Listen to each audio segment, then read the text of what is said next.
Hey everyone, and welcome back to the Heal with Kat podcast. My name is Kat, and I am your host. And this week we have my guest, Katherine Fabrizio, author of The Good Daughter Syndrome, here to talk to us about, well, the good daughter syndrome.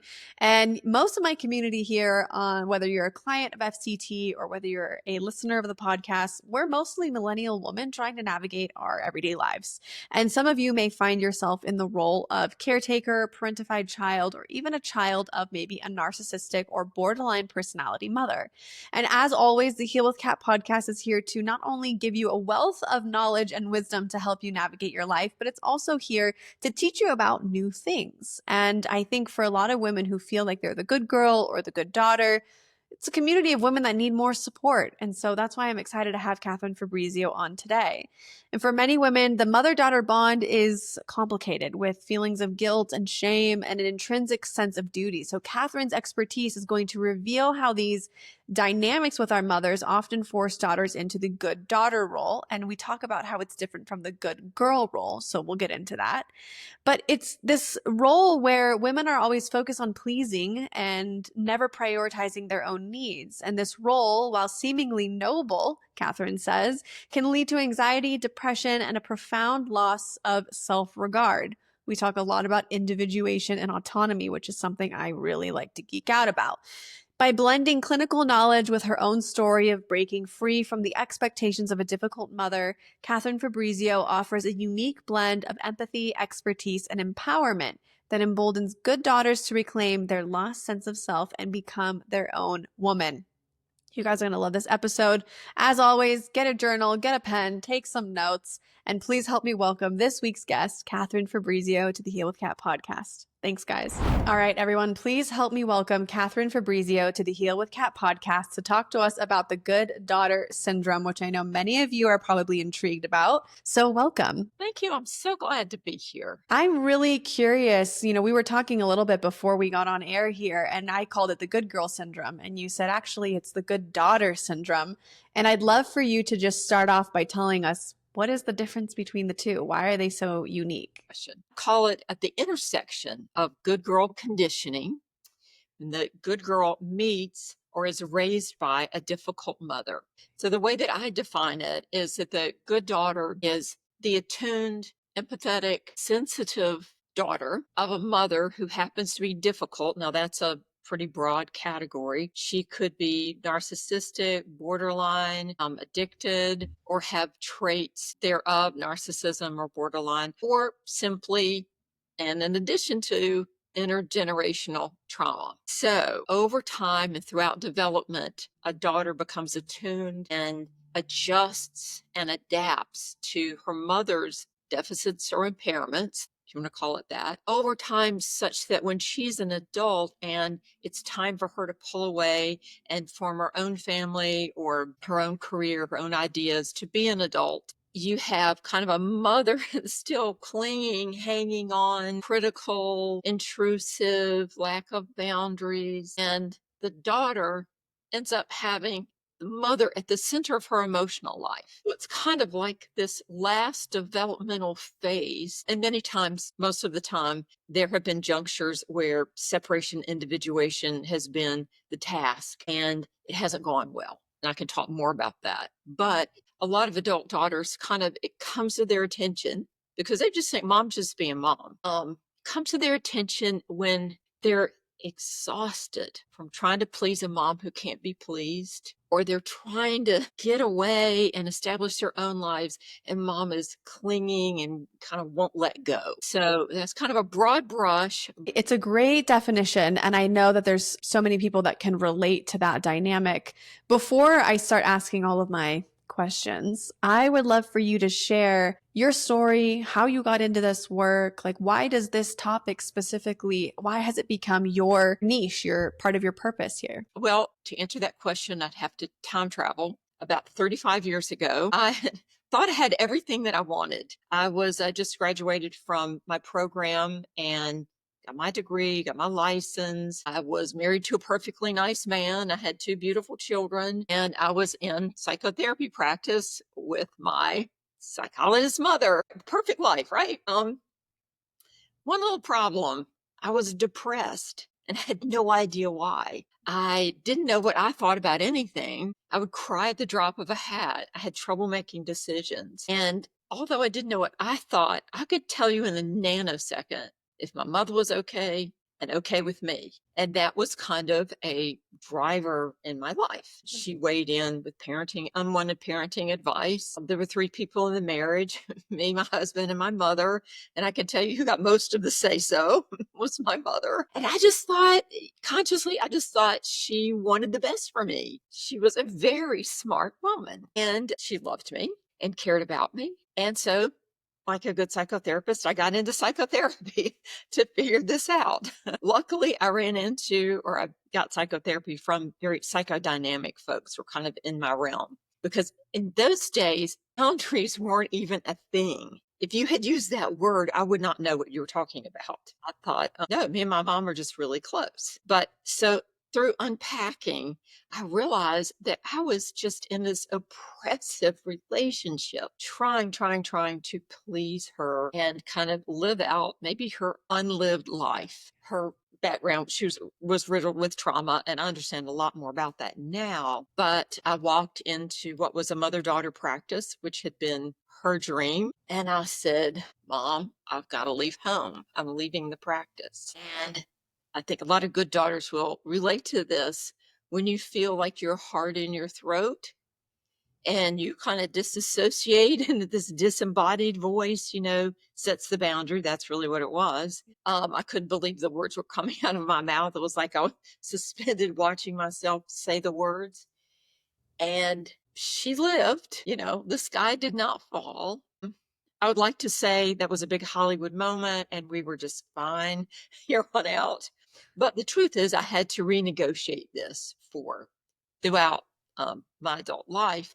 And I kept seeing wash up in my practice, wash up on my shores, these women who what I would describe as they were trying to be a good daughter. They were trying to be, good for mom. And many times they would end up in, relationships with a partner who was narcissistic or taking advantage of them. And they would end up in jobs where they'd be working all weekend and doing all of the work. And so I started to notice what I call an archetypal pattern. So it's an umbrella and it encompasses, lots of variations on this theme. But so throughout a lot of psychodynamic education in my own story, and then working with clients, I learned how not, I can't make it easy, but I can make it easier. And I can talk to people about, I can spot the ways in which you're trying, and you're just going to be spinning your wheels because I did all the Yeah. wasted so much time. You talked about individuation, which is something I talk about in family constellation therapy because at the root, well, family constellation therapy does a few things. It brings order back to a family system. It brings love back to a family system. But really, we're doing that by untangling people from unhealthy enmeshed dynamics with their family system, or they're enmeshed in traumas. And I could go into the whole like metaphysical part of it, but I won't for the sake of just focusing on this individuation part. Why do we need to individuate? Talk to us, like hone in on that specifically, because I really think that women especially need to understand that societally and ancestrally and in our nuclear families, women right now on our planet are going through a huge reclamation, and individuation is a very important component of that. And I like to say your liberation runs directly through the maternal line. Yes. In my experience, liberation as women. So I'm going to come at it from kind of an old school psychological explanation. So if you think of narcissism, the main wound for a narcissist is feelings of unworthiness and shame.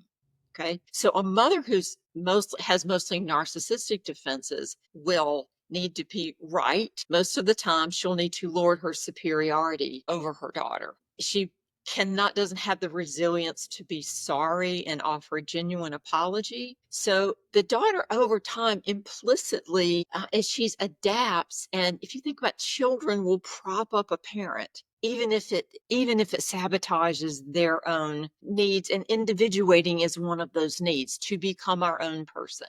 it's as strong as the need to bond. So we have the biological mandate to, love the one we're with, the one that brung us, and make it work. And so if mom has, I don't like the word impairment, but has limitations in how flexible she can be, a daughter will end up doing more of the relational work, which prevents her, in one way with a narcissistic mom, it prevents her from individuating because she can't really claim her own authority. Now, again, it's old school, but a borderline mother, her main wound is abandonment. And that hits, like, she has trouble letting the daughter individuate for a different reason. Because after you, and sometimes borderline moms will be very attentive and form a really strong bond, but when a daughter starts to pull away, her abandonment wounds get triggered, and she will many times unconsciously like go at war with that. And I can say all kinds of ways. This is how it looks. Like if you think back into your childhood, how did going to school go? Did you suffer from separation anxiety? Did you get stomach aches and come home? And many times the daughter's picking up on the mother's anxiety. So it'll look like separation anxiety from the daughter's perspective, but many times it's that the mom, is giving, of course, our left brain to left brain communication. She's alarmed, and then you have an adolescence, and I say adolescence is always hard. I've raised two daughters to adulthood and lived through their adolescence, where this normal tension becomes a full-on Armageddon. So borderline mom again is triggered. Daughter needs to establish her own musical taste, pick her own friends, to a certain extent, pick her own boyfriends. And sometimes, you hear about the moms who just go ballistic. They just cannot psychologically tolerate it because underneath it all, they are afraid of being abandoned, or it's replaying their own abandonment wounds. So a daughter learns to feel, or her experience is she feels guilty and she feels like she's bad if she does anything that mom perceives as a rejection. Now, I can tell you again, having raised two daughters, it's like, wow, like I love bluegrass music. You don't like it anymore? Or that room that I spent all this time decorating, you want to paint over it, in a terrible chartreuse green color or something. But at least because of all the psychotherapy I had, I also saw this as like it did sting, not gonna lie, but their need to become their own person. I called it, they were packing their bags, getting ready to leave. Yeah. Did it break my heart? Yes. But also, like you call on this higher good and think this is what they need to do. This is preparing them for the life to, again, individuate, kind of a dry, unsexy word, right? An important word, though, I think, because yeah, a lot of women don't feel that permission to be who they are, especially with social media. I mean, I know for myself, I have taken a huge break from Instagram. I cannot be on that app anymore. I am like, everything is, it's overwhelming, the expectations that women go through on social media to be or look a certain way. And then it gives this perception to the world, even to men, like this is how women should be and you should. And it's like, whoa, whoa, whoa, where have we forgotten that we are souls who come with our own unique imprint we're here to make on this world and to be our own person? But what I'm hearing you say is that when it happens with mom, it challenges a primal, deeper part of us than just social media would. Yeah. And especially, so, all kinds of people have babies, especially a mother who has an abandoned wound herself, or she feels worthless if her daughter doesn't feel like she's the sun, the moon, and the stars. I mean, it's pretty intoxicating. I know, I enjoyed it when my daughter felt that way, and it felt kind of like a betrayal when she no longer felt that way. So I think we expect, sometimes I feel like I'm talking out of two sides of my mouth because I think we expect so much of women and so much of mothers. Bond with your baby. Now let them go. Let them become their own person. It's like we all have to become Buddhist nuns in order. I'm not a mom yet, and I noticed that already. These questions I'm asking myself. Well, when do you let go? Well, when do you lean in? Do you wait for them to come to you? But then are you going to be an avoidant parent? Like it's this really complicated dynamic. But Yeah. you also, I want to touch on this guilt thing because I can't tell you how many times women come to me for FCT, family constellation therapy, and they are like, I feel guilty. First of all, they're parentified. They're usually the oldest daughter. There's usually some sort of abuse going on, whether it's emotional, physical, or any other kind. And they feel responsible for keeping the family system together. And the guilt is this, I feel, and I want to hear your thoughts on this deeply. I feel the guilt is them saying, if I let go of holding the family together, who's going to hold it together? And what is that going to mean for my belonging? And that's hard to grapple with. It's hard to grapple with. I've kind of lived it, as you might imagine, when you write a book like your good girl crown kind of slips a little bit. But to speak more to your question, I think education is so valuable that you take a good look at what role you've played all along. And it's hard. This is tough medicine because if you're in the good daughter role, chances are you've gotten praise for a segment of your behavior, and that quickly becomes your whole identity. You don't think it's a role. You just think it's how you and mom are getting along, and you really are that wonderful, except for maybe she's always trying to fix you and you can't quite be good enough. But then you hear her bragging to other people, or she says, I don't know what I'd do without you. You're the only one I could talk to.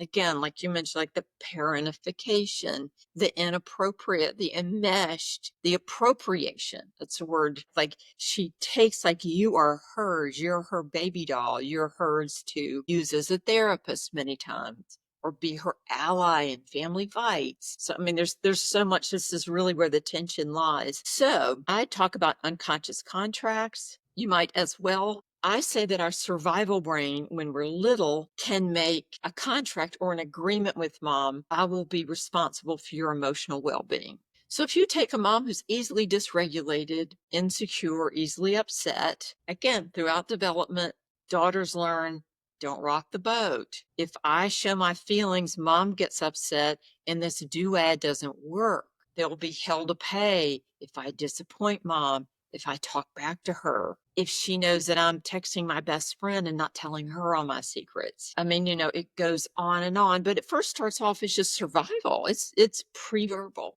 Yeah.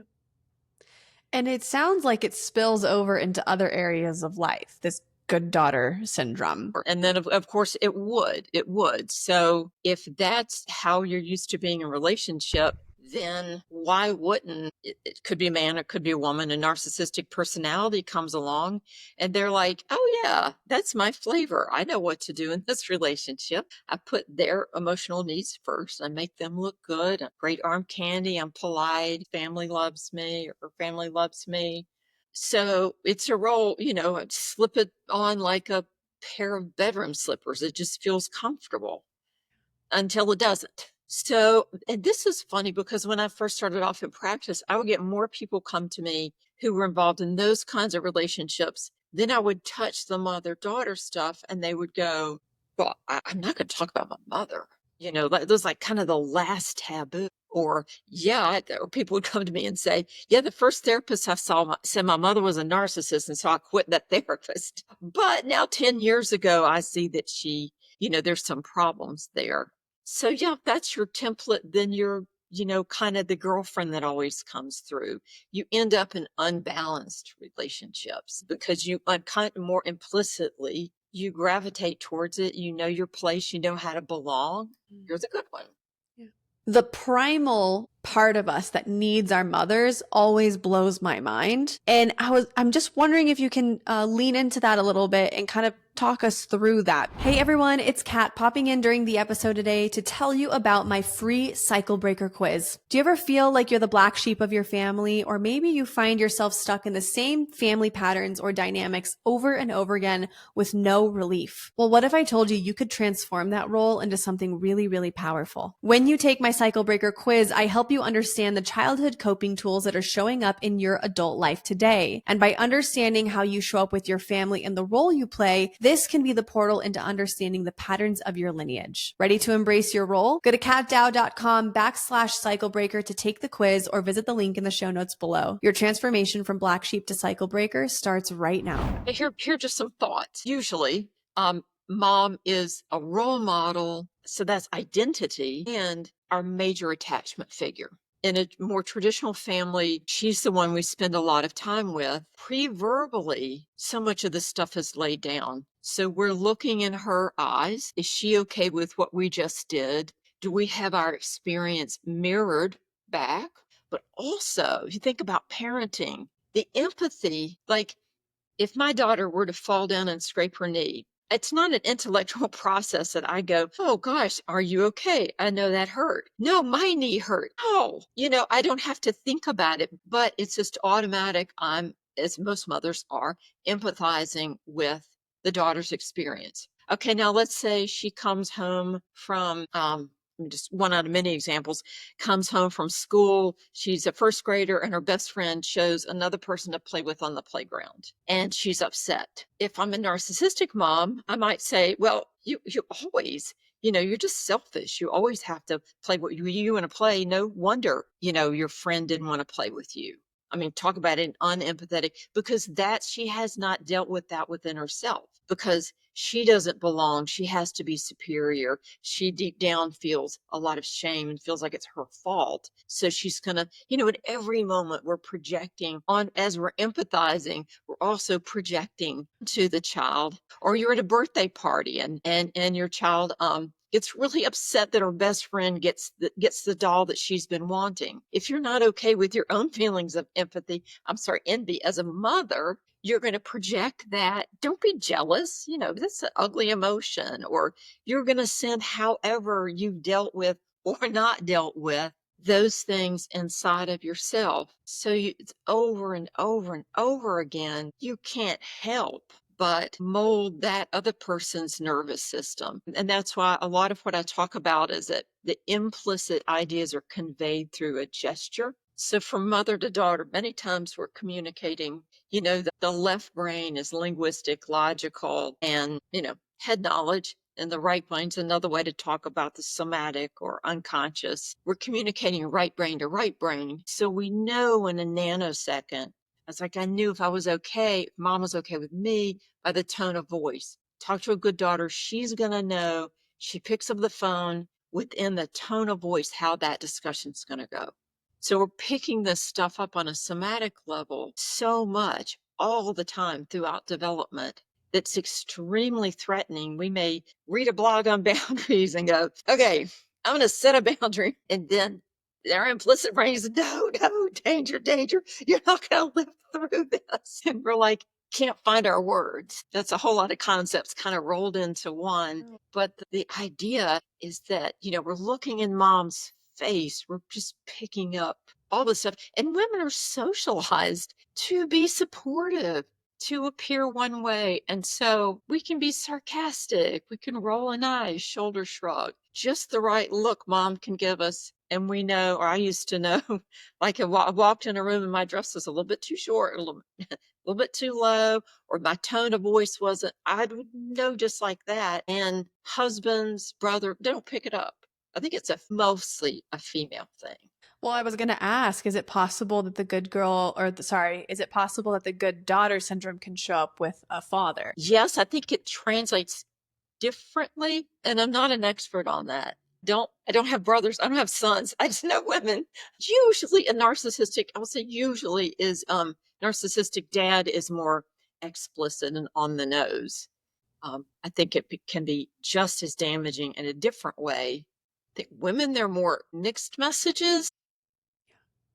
Yeah, I would agree with that. I mean, I would definitely. I'm the oldest of five. There's four girls and one boy, and yeah, girls operate differently. We're a little bit more subtle, maybe sometimes a little bit more passive, a little bit more, like you said, that right brain where you can just kind of feel that there's an energy coming from someone and you're not really sure what you're picking up on, but danger, danger. So yeah, very, very, very fascinating. And so if someone is listening to this and they're like, yep, this is me. I'm a good daughter. I don't really know how to navigate this. I want to have a relationship with my mom, but I'm not sure if it's safe. Like, what would you recommend for them? Go slow, which is probably the opposite of what a lot of people would. There are a lot of folks out there. It's like, okay, your mother's a narcissist. You need to go no contact right out of the gate. It's never going to change. And that's true for some moms. And I do have clients who've gone no contact and fully support them. I think, though, there are many, many of us in this middle place because as we're empowering daughters, I think there's a sea change in mother-daughter relating. And again, this is where my empathy comes for mothers and daughters. We're expecting a lot of you, but we can rise to the challenge. Looking at how this dynamic has played out. So if you resonate, looking at how this dynamic has played out your whole life, taking an inventory of what it costs you, because you're going to need all this fortification of self. It's kind of a chicken or egg because what you may be doing, like people come to me and they'll say, well, yeah, I tried to set boundaries, but she won't let me. That's because you're really asking for permission and approval rather than coming to terms yourself and setting the boundary. Now that doesn't mean you have to be a hard ass. It can be like, say, if mom likes to bring up your weight, which is kind of a point of contention. My mother could comment on how I looked any way she wanted to. And, most of the time it was complimentary and sometimes it wasn't. And with my own daughters, I would say, oh, you look fantastic in that. And they let me know pretty fast, Mom, we don't comment on the way other women look. And there was something after the sting, because I think I'm a good mom. I'm working so hard to not do what was done to me. After the sting, there was a place in me that just relaxed. And I thought, wow, what if that had been the expectation between me and my mother? What if that had just been off the table? That's a beautiful thing. Yes, I will go with that. I think when you're setting, so if you're the person setting the boundary and you say, Mom, it kind of makes me feel uncomfortable when you mention my weight. A reasonable mom is going to say, well, I mean, she'll be taken aback. Well, okay. Then say you come back the next time she mentions your weight. Mom, I've let you know that makes me feel uncomfortable. I'm not going to want to hang out as much if you continue to bring this up. Okay. So the third time she does it again. Mom, I've told you my weight is out of bounds. You're out of bounds. It's off the table. I'm going to leave. But you see, and that's just an example about one issue. You see where you can move from a relational boundary to a power boundary. And you may know with your mom, depending on how difficult she is, where you need to start. But I always think it's probably best to start low, like the lowest thing, the thing that you can see yourself saying, and then take the pushback that you get, and you will get pushback most times. If a boundary is needed, you're going to get pushback. It's not going to go smoothly. And then you see it as symbolic of maybe a lot of boundaries that you want to put into place, but you don't go in with the list of demands. Yeah, when a lot of people don't realize that the boundaries they think they're setting are more just requests. Yeah. And that's a hard one because you don't want to hurt the other person, even if they're being hard ass. You don't necessarily want to hurt them, but you also don't want to keep getting hurt. And so sometimes I know I'm definitely a people pleaser, and I've talked about that a lot on the podcast. Like, I need to set boundaries, but I'm afraid to hurt the other person's feelings because I don't want to make them feel bad, but I also can't be spoken to like that or treated like that, right? And so it's just this fine line, I think, that when you're setting boundaries, navigating them. And I still think people on a mass scale are trying to figure out what boundaries really are, because I don't think a boundary is, hey, when you say that it makes me feel this way, I'd like you to stop. Like, that doesn't feel like a boundary to me. Yeah, Would that's a that request, It's a right? request, right? Yeah. But And it's okay if you start off there. I yeah. mean, why not test it out? Yeah. See if they respond. Most people do hits, yeah. Yeah, interesting. What's the biggest mistake that daughters make when they're trying to set boundaries, though? Did we touch on that? I can expound on what I said before. I would say People are looking for permission, so they explain too much. They strive for the mother to understand. Again, I've done it. Until much later, I realized really what I was asking for was her permission to set boundaries or to understand me. It was a cry to be understand. Please see things from my perspective. And you have to accept some moms are just too defended. They can't. So again, you have to sort it through, hopefully with a therapist, or, really sort it through yourself. So when you go in to make that request, set that boundary, have an authentic conversation, you're not looking for that approval, that permission from mom. Because if she's of this difficult variety, she cannot give it to you and is not going to. Because of that superiority she needs to make herself feel Yes, good. superiority, or she's borderline, or, well, I know you're not coming this Thanksgiving. I mean, but you always have. And I guess you're just going to break my heart. So I'm a terrible mother. What have I done to deserve this treatment? If you get that kind of, and the daughter's like, no, I'm not. I love you. I want to be in a relationship with you. I'm just not coming this Thanksgiving. You keep bringing up borderline personality disorder, and we've not really touched on it a lot in this podcast. We've talked about narcissism before. I had a double episode of someone come on and talk about narcissism. Can you break down borderline personality for us and how that might show up? Well, in psychodynamic world, the main wound that someone who is suffering from borderline is abandonment. The way that it shows up in a mom who's borderline is that there's a general sense of instability. Many times she will think she idealized somebody. They're the greatest thing since sliced bread. And then when they disappoint her, and they always disappoint her, she will demonize them. Both narcissism and borderline are impairments of the self. And so they're so core to who that person is. Borderline personality disorders are more amenable to treatment. So having said that, and they're on a spectrum. So if you're a daughter of a mom who is they call it emotionally labile, up and down, and she falls out with friends. She might have multiple partners. I mean, one at a time. She may be prone to substance abuse. The hallmark, like a narcissistic mom, is more about power and superiority. Borderline mom is more about she's clinging to somebody for dear life and wants the attention and can't let go.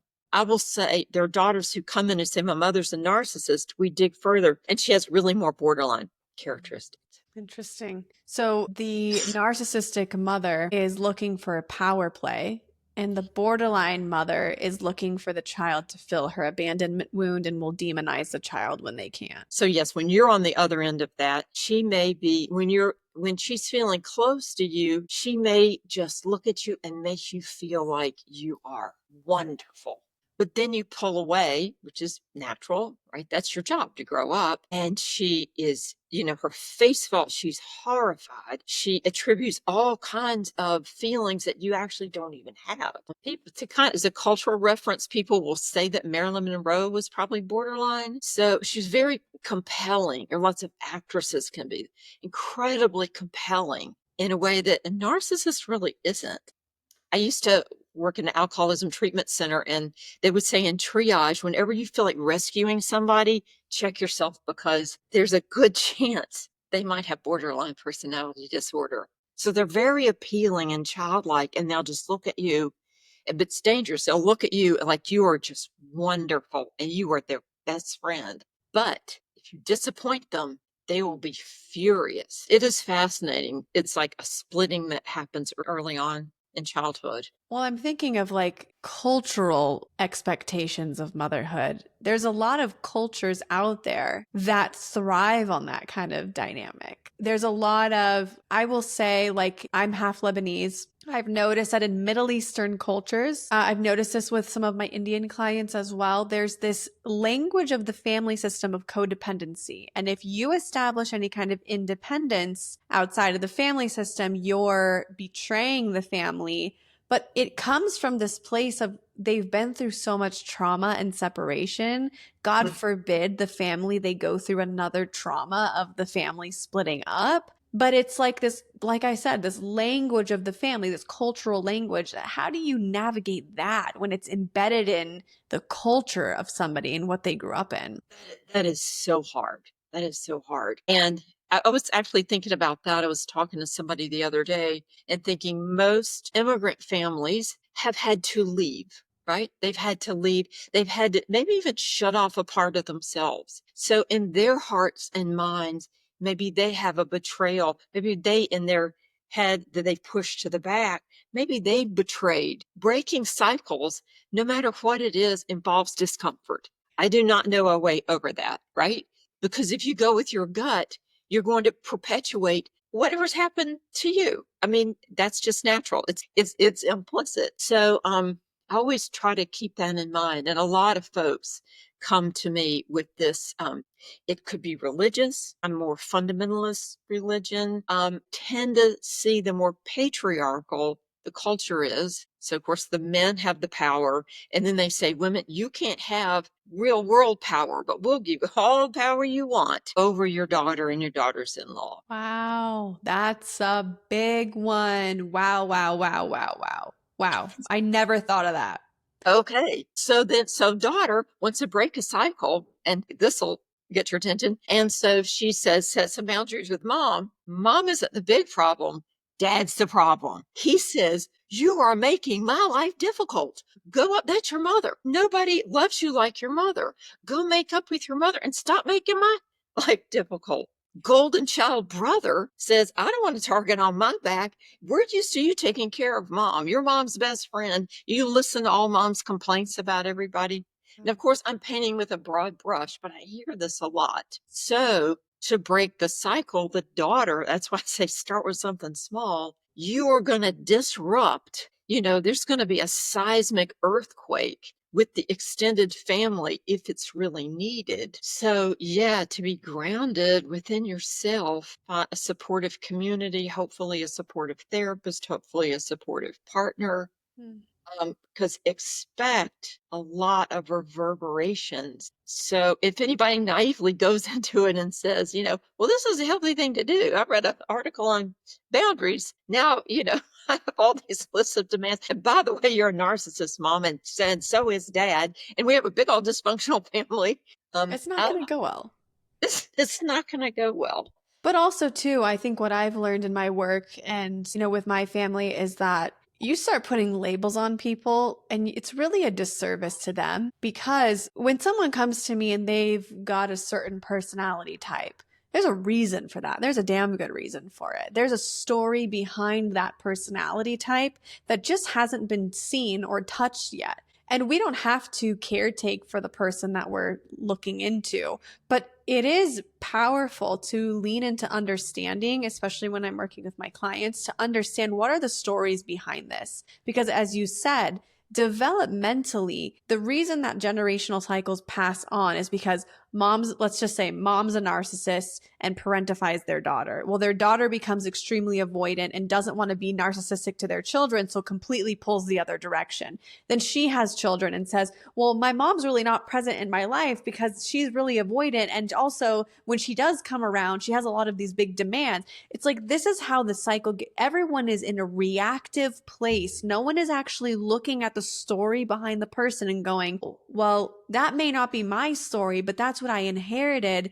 My people are the cycle breakers. Those are my people, the people that are like, hey, I've been reverberating in the family for so long and I need some support. I think that's why we all need community support, somebody outside of the system. I mean, in my book, I taught, and I use the language of survival brain. Mom's acting out of her survival brain. She may be stuck at a developmental level. I think that's probably why the term emotionally immature parents has caught on, because it refers to this, that people are maybe stuck for a good reason. And I think good daughters want to be compassionate, and we need a whole lot of help sorting through, okay, what's enabling and what's breaking free, what's vilification, and what's just identifying patterns, because when there are patterns or where there are patterns are also solutions. Other people have walked that path. You don't have to be the first one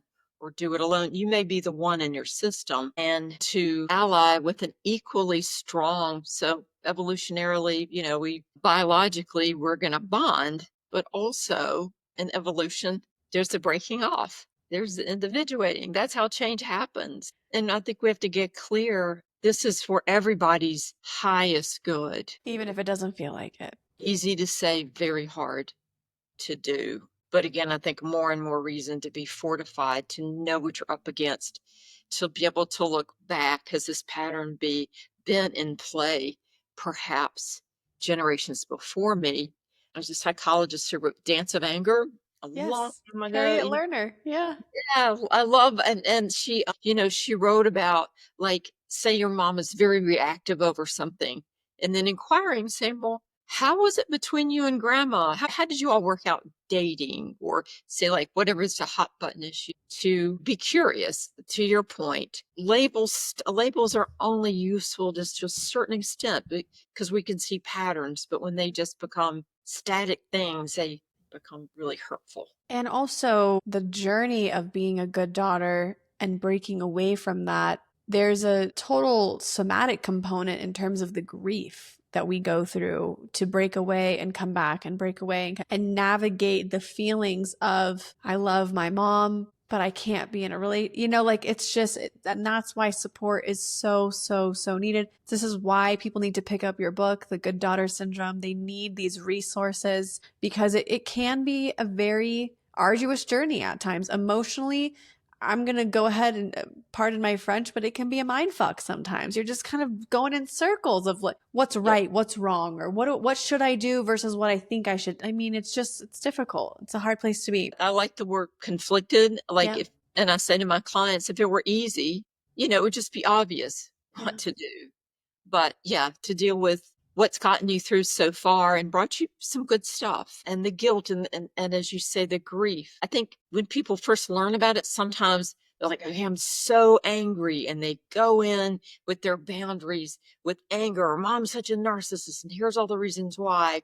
And I think it's a needed, like, it gives you energy, but it's unsustainable without the grief. The grief doesn't follow. And if you don't work through that, it's not good for anybody to stay in a state of fury, anger, and vilification of the other person. So, and you probably talk about this too, the different stages, and we're all at different stages at different times. Setting a boundary, maybe, "I'm not going to talk to you for 3 hours every day, Mom," or it might be, "I'm going to visit you once every 5 years." I mean, just different. And I think it's hard too because I know that when I encourage certain clients to incorporate boundaries with their relationships with their family, sometimes they think that my boundary sounds harsh when I think it actually sounds really gentle. But again, it's that like the complexity of the confliction between, gosh, like am I going to be responsible for what happens in this relationship if I decide to stand up for myself? Which I think then comes back to that guilt. If everyone is guilting themselves to stay in a relationship dynamic that doesn't feel good, it's like, no, It's not nothing's going to helping change. mom either. I mean, it doesn't help any, yeah, to stay out of obligation, or when, if somebody's just having something to do with you to avoid feeling guilty, that energy between those two people just feels bad, feels yucky. Yeah. Yeah. Wow. I am so grateful for everything that you've shared with us today. I mean, this good daughter syndrome, I feel like I could talk about this forever because it really is complex. And I think the conversation has reflected that, the complexity of all of the layers that you have to go through as the good daughter to get to a place where one, you can validate yourself and validate what you're going through and identify it and be aware of it. But then also then to do something about it is a whole other component. So, what's one thing that you want to leave with the listeners if they're really identifying with this? What's one thing that you want them to take away from this episode? I would invite them to think about two things. And one is, does good mean subservient, obedient, submissive, or does good mean autonomous, sovereign? There's an interplay with the word good. Also, this guilt keeps so many good daughters thinking, well, they reach a point, Well, what do I owe my mother? How can I honor her? She did feed me. I'm alive today because of what she did. What do I owe her? And they get so focused on that. Now, I can't answer that for anybody, but I would say ask the question, what do you owe yourself? Let it be a balanced question because many times they're just abandoning self. They go like, what? What do you mean by that? What do you owe yourself in your lifetime? And what are you here to do? And that needs to factor in the conversation at least. And plus, that's all you have control over Yeah. at the end of the day. Dr. Becky Kennedy. I don't know if you've heard of her before yet. Yeah, I love her book and I love her concept that children need to believe that they're good no matter what, and that the things that making mistakes or their difficult emotions, they can still be good kids and still struggle with things. It kind of builds this, I think, individuation or autonomy that, like, I can be a good person and I also can make mistakes, and my worthiness is not dependent on if I'm good or if I'm bad. So I Yes. love that you touched on the good part of it because it's so true. People can interpret that good word as something negative or as something really healthy and positive. Yeah. Yeah. Yeah. There's a lot. We're called upon to do a whole lot these days, aren't we? Yeah. Yeah. Well, the journey of a cycle breaker is not an easy one. It's not a simple one. It is definitely one that many people don't take for that reason. So, if you're listening to this, you are a cycle breaker. I hope you're proud of yourself. I'm just really grateful. Thank you so much for everything. How can our listeners connect with you? How can they purchase your book? How can they even work with you if they're interested? Sure. I would say the first thing, if this resonates with you, remember the phrase the good daughter syndrome quiz. That'll come up. You just Google that. I'm Katherine Fabrizio. I did write a book called The Good Daughter Syndrome. It's on Amazon and other places. But I think the takeaway, if you just remember that phrase and you Google that, you're going to find me and my work, the different ways that I work with folks. Amazing. Oh my gosh, Katherine, thank you so much for all of your work, your knowledge, and your time today. And guys, we will see you next week on the next episode on the Heal with Kat podcast. Thank you.